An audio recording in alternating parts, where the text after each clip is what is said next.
생각이나 또 의견들을 나누어 보셨나요? 두 종교 지도자가 고난에 처한 사람을 그냥 지나친 이유들을 생각해 본다면 우리는 어떻게 보면 매우 합리적인 이유들을 대면서 우리 자신을 변호하는 모습을 볼 수 있습니다. 아, 나는 그때 당시에는 이랬어. 나는 지금 상황이 이래. 그러니까 이렇게 할 수밖에 없어. 라고 말이죠. 그래서 우리는 인정을 베풀지 않고 피해서 지나가고 싶을 때에 우리 자신을 변명하며 또한 때로는 종교적인 내용까지 이야기하면서 우리 자신을 변호하는 모습들을 볼 수 있습니다. 여러분은 어떻게 생각하십니까? 그래서 우리가 해야 될 것은 이와 같은 일들에서 벗어나는 것입니다. 예수님께서 말씀하신 내용을 살펴보면 매우 충격적인 이야기가 나옵니다. 세 번째 사람은 바로 사마리아 사람이기 때문입니다. 이 이야기를 들은 유대인들은 매우 큰 충격을 받았을 것입니다. 예수님 시대에 유대인들은 종교와 민족적인 이유 때문에 사마리아인들을 경멸했습니다. 사마리아인들이 그런데 그 이야기의 주인공이 되고 민족과 문화의 경계를 넘는 장본인이 된다는 것은 당시에 정말 충격적인 이야기고 또한 무리를 빚을 만한 이야기였습니다. 북이스라엘과 남유다가 있었습니다. 북이스라엘이 먼저 멸망했습니다. 북이스라엘의 중심이 바로 사마리아였습니다. 그리고 북이스라엘이 점령당한 이후에 혼혈 정책을 펴므로 말미암아 이스라엘 백성들이 순수성을 잃어버리고 혼혈이 되면서 유대인이라는 정체성이 사라지게 되는 일들이 일어났습니다. 따라서 남유다 사람들이 보았을 때 북이스라엘 사람들은 하나님께서 주신 순수성을 잃어버린 이방 민족과 결합된 마치 개보다도 못한 그러한 존재로 여김을 받게 되었고, 사마리아 사람들은 사마리아 사람들 나름대로 유다 사람들을 배척하면서 서로 원수처럼 보는 일들이 일어났습니다. 그래서 사마리아 지역을 들어가는 사람은 별로 없었고, 또한 그곳에 근처에 간다고 하더라도 빙 돌아서 가는 것이 일반적이었습니다. 하지만 예수님께서는 요한복음 4장을 보면 수가성에 가서 한 여인을 만납니다. 예수님께서는 유대인이지만 굳이 사마리아 지역을 돌아가지 않고 그 지역에 직접 들어가셔서 그 여인을 만나 주셨습니다. 그리고 영생에 관한 말씀을 하셨습니다. 오늘 말씀에도 사마리아인이 나옵니다. 유대인들은 받아들이기 힘든 내용이지만 사마리아 사람이 오히려 쓰러져 있는 사람을 돌보아주고 또 그를 여관으로 데려가며 치료하고 필요한 경비를 지불하는 것을 보게 됩니다. 이 이야기를 들은 유대인들은 얼마나 충격적이었을까요? 민족적인 것들을 뛰어넘어서 감정을 뛰어넘어서 그가 그와 같이 했다라고 이야기하는 내용을 들을 때에 유대인들은 매우 마음이 불편했을 것입니다. 저 예수님은 왜 저런 이야기를 하시는가라는 것이죠. 우리식으로 이야기하면 한 사람의 그리스도인이 길에 쓰러져 있었는데 교회의 장로와 목사가 그냥 지나가던 무슬림이 오히려 치료해 주었다 라는 이야기와 같을 것입니다. 또한 미국 노예 시대 때에 백인이 쓰러져 있었을 때에 다른 백인들은 다 지나가고 오히려 노예로 있던 흑인이 백인을 돌보아 주었다. 이와 같은 식의 이야기를 주님께서 지금 하고 계시는 것입니다. 여러분, 이 이야기는 많은 질문을 하게 됩니다. 마땅히 베풀어야 할 긍휼이 있는데 그 긍휼을 베풀 사람들은 그냥 지나가고 오히려 그냥 지나가도 될 사람이 긍휼을 베풀고 자신의 것을 오히려 헌신하며 그것을 소비하고 있는 것을 볼 수 있기 때문입니다. 사람들은 이렇게 질문했을 것입니다. 도대체 긍휼이란 무엇인가? 누가 선한 사람인가? 누가 바른 일을 하고 있는가? 라고 말입니다. 그래서 주님께서 이 말씀을 하시는 이유는 무엇일까요? 이 질문 앞에서 우리가 여러 가지 생각들을 하고 또 어떤 답을 찾을지 주님이 원하시기 때문입니다. 상처 입은 사람을 돕기 위해 사마리아인이 보여준 희생적인 행동에서 우리는 무엇을 배울 수 있습니까? 어떻게 하면 도움이 필요한 사람들에게 실제적인 긍휼을 베풀 수 있을까요? 사마리아 사람이 보인 행동을 보면 단순히 쓰러져 있는 사람을 일으켜 세워준 것이 아니었습니다. 그를 여관으로 데려가고 치료해주고 거기에 필요한 경비를 다 지불하는 것을 알 수 있습니다. 여러분, 지갑이 열리지 않으면 진정한 희생이라고 볼 수 없다는 이야기도 있습니다. 우리가 정말 희생한다면 우리가 가지고 있는 물질적인 것 또한 희생해야 하는 것이죠. 마음을 열었다면 지갑도 여는 것이 당연함을 주님은 말씀하고 계십니다. 그래서 말로만 돕는 것이 아니라 실제적으로 도와주는 것이 필요함을 주님께서는 말씀하고 계십니다. 율법 교사는 다음과 같은 질문을 던졌습니다. 누가 나의 이웃입니까? 라고 말입니다.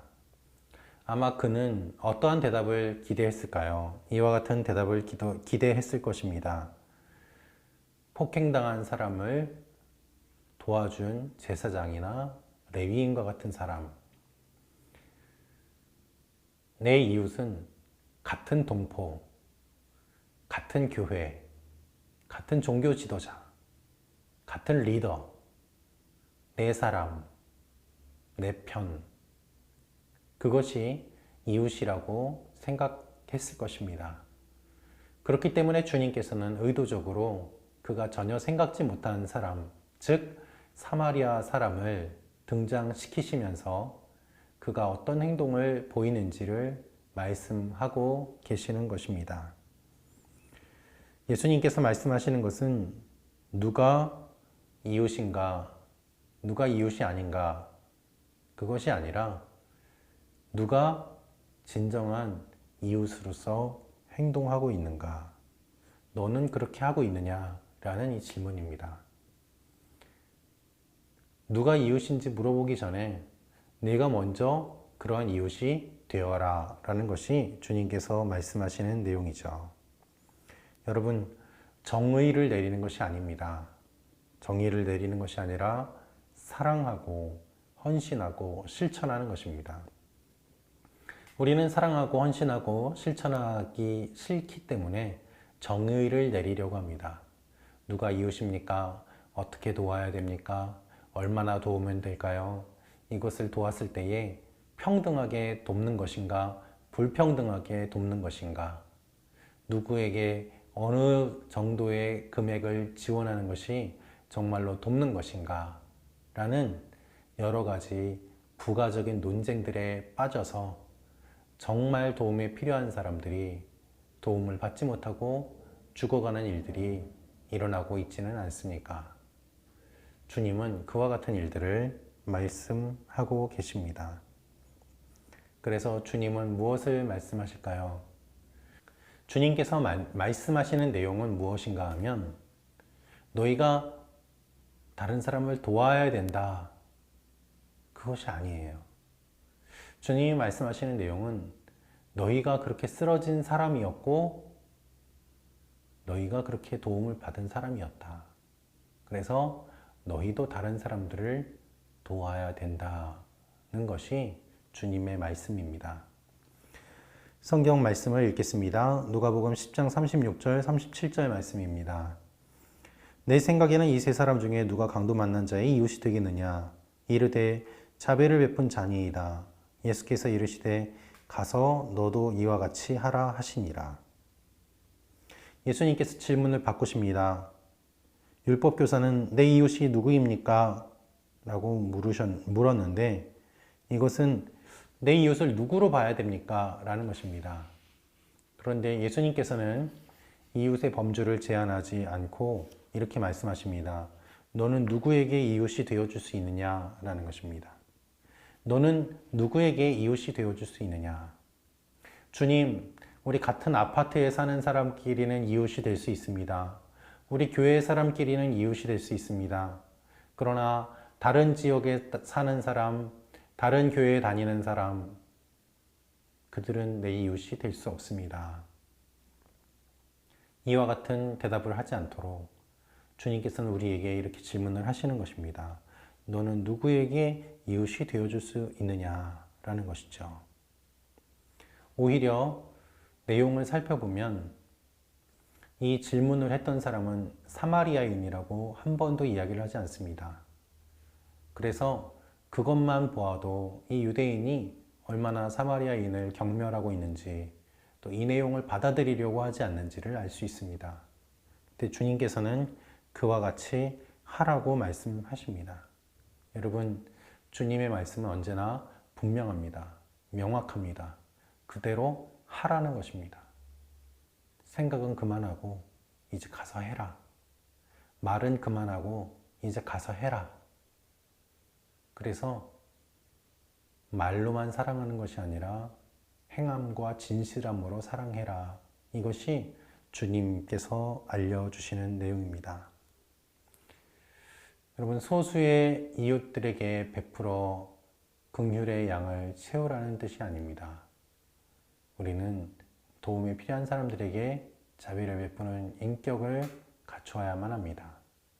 여러분, 악한 그리스도인이라는 말은 사실 어울리지 않습니다. 착한 그리스도인이라는 말은 어떻습니까? 사실 모든 사람들이 착해야 하지 않겠습니까? 모든 그리스도인들이 착해야 하지 않겠습니까? 그래서 마치 역전압이라는 중복되는 말처럼 착한 그리스도인이라는 말도 어떤 의미에서는 어색한 말이 되고 맙니다. 우리는 모두 다 하나님의 선을 행하기 위해서 부름받은 존재들입니다.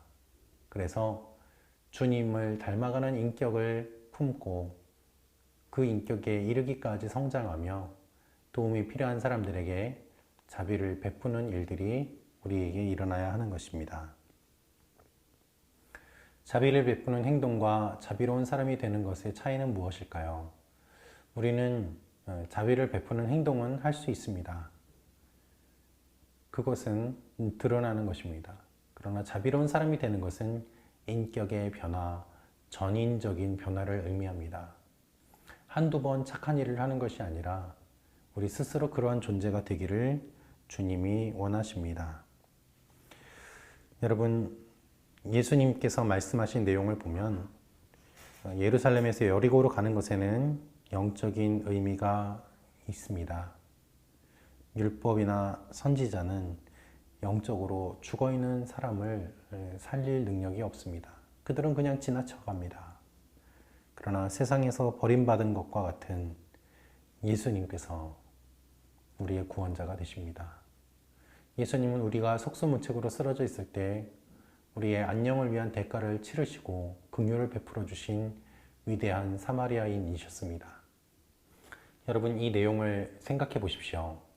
예수님이 사마리아인이 되십니다. 하나님의 아들이신 예수 그리스도께서 작은 한 아기로 태어나신 것, 그것도 부족하여 마구간에 태어나신 것도 부족하여 유대인들이 생각하기에는 인간 이하의 존재인 사마리아인이 되셔서 우리를 구원해 주시고 거두어 주시고 회복시켜 주시고 우리와 함께 하신다는 이 내용이 오늘 비유의 내용입니다. 그래서 주님은 우리를 향한 사랑을 보여주셨고 그 사랑이 얼마나 큰지를 보여주셨습니다. 여러분, 이 얼마나 위대한 사랑이고 놀라운 은혜입니까? 그래서 주님께서는 이렇게 말씀하시는 것입니다. 나는 너의 이웃이 되었다. 나는 너의 이웃이다. 너희도 이와 같이 하라. 그래서 주님을 알면 알수록 우리는 주님을 닮아가게 되고, 주님이 이 땅에 오신 이유를 묵상하면 묵상할수록 그 크신 은혜에 반응하게 됩니다. 그것이 주님이 말씀하시는 진정한 내용입니다. 여러분, 우리는 어떨까요? 우리를 구원하시는 하나님의 긍휼과 자비를 신뢰해야 합니다. 그래야만 다른 사람들에게도 긍휼과 자비를 베풀 수 있습니다. 우리가 살고 있는 이 시대는 긍휼과 자비를 베풀고 지갑을 열어 누군가를 도우면 바보라고 놀림받는 시대가 되었습니다. 그러나 하나님께서 기억하십니다. 하나님께서 갚아주십니다. 예수님께서 우리를 위하여 이미 물과 피를 쏟으시고 모든 대가를 치루어 주셨습니다. 주님 말씀하십니다. 가서 너도 이와 같이 하라. 오늘 혹시 여러분들의 마음 가운데도 감동이 오는 분이 있다면 가서 이와 같이 하시기를 바랍니다. 예수 그리스도의 죽음과 부활을 통해 하나님께 긍휼을 입은 그리스도인에게는 도움이 필요한 사람들에게 자비를 베풀며 이웃을 사랑해야 할 사명이 있습니다. 이웃을 사랑하십시오. 사랑하는 인격을 가지십시오. 그것이 주님이 말씀하시는 내용입니다. 긍휼을 베풀지 못한다면 그리스도인이라고 할 수 있을까요? 우리가 행하는 구제사역은 우리에게 베푸신 하나님의 자비에 관한 믿음을 어떻게 뒷받침해 줄까요? 그래서 어떤 일이 있을 때 그리스도인들이 먼저 구제의 최전선에 있는 것은 하나님의 사랑에 대한 반응입니다. 그렇게 우리 믿음의 선배들이 해왔고 그 결과 주님의 교회가 확장되어 올 수 있었습니다. 여러분, 이 질문에 대해서 한번 깊이 생각해 보시면 좋겠습니다. 스탠 거슬이라는 분은 이러한 이야기를 했습니다. 여기서 예수님이 제기하신 문제는 누가 우리 이웃인가를 정의 또는 제한하시는 것이 아닙니다. 사회가 외면하고 비난하는 사람들에게조차 이웃이 되어줘야 한다는 것입니다. 누가 나의 이웃인가? 그리고 나는 누구에게 이웃이 되고 있는가? 결론을 보겠습니다. 우리가 이 말씀을 통해서 알 수 있는 첫 번째, 이 세션의 이야기는 우리로 하여금 질문을 하도록 돕습니다. 상상의 문을 열고 생각의 틀을 바꾸게 하기에 사물을 다르게 바라볼 수 있습니다. 그래서 이 내용들을 통해서 우리의 모습을 다시 한번 보면 좋겠습니다. 셋째, 선한 사마리아인 비유가 이 모든 질문에 답을 주는 것은 아닙니다. 그러나 이 말씀을 통하여서 우리가 여러 가지 질문을 던지게 되고 또 그에 따른 반응을 하나님 앞에 보일 수 있게 됩니다. 그래서 하나님의 계획, 우리의 사명을 보면 하나님은 우리에게 도움이 필요한 사람들에게 긍휼을 베품으로써 우리를 향한 하나님의 긍휼이 얼마나 아름다운지를 드러내라고 말씀하십니다. 자신과 다른 부류의 사람들을 대하는 방식과 관련해 선한 사마리아인 비유는 어떤 도전을 줍니까? 교회의 공동체는 어떻게 예수님의 이름으로 지역사회에 긍휼을 나타낼 수 있을까요? 복음을 전할 수 있도록 다른 사람들의 이웃이 되어 자비를 베풀 기회를 주실 것을 하나님께 간구하는 기도문을 써보십시오. 이와 같은 일들을 통해서 우리가 주님이 말씀하시는 내용을 다시 한번 깊게 생각해 보는 시간들이 되면 좋겠습니다.